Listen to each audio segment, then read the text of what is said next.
Hello guys, magandang araw. Welcome po ulit sa Feeder Eater JPS Works.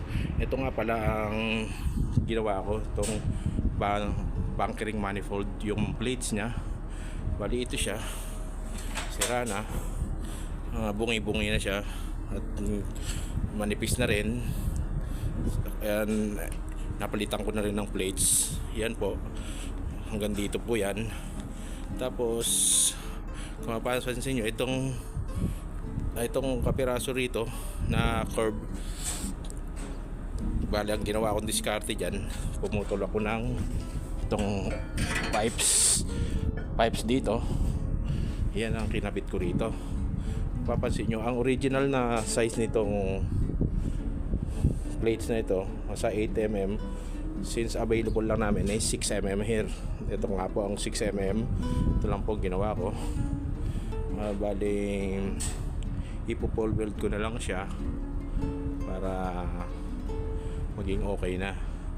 Bali ginamitan ko rin ng yung gamit ko lang yung portable welding machine. So yan po ang mga discarding ginawa ko dyan. Kumbaga yung kanto nya, dahil kurba siya, ginamitan ko siya ng pipes na 3 inches.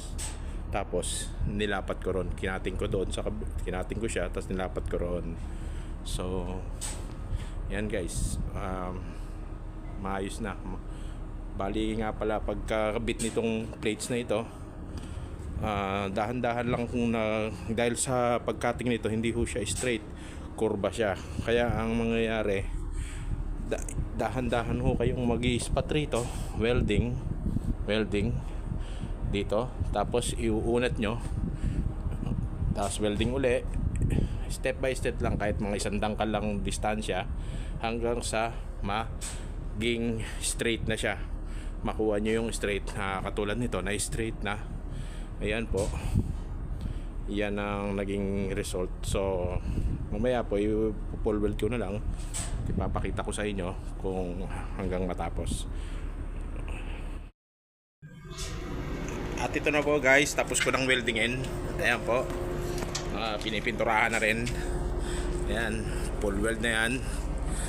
Tapos ginrind ko na rin kabilaan sa loob, na welding ko na rin po yan sa loob. Ayan, ayan po ang ganyan.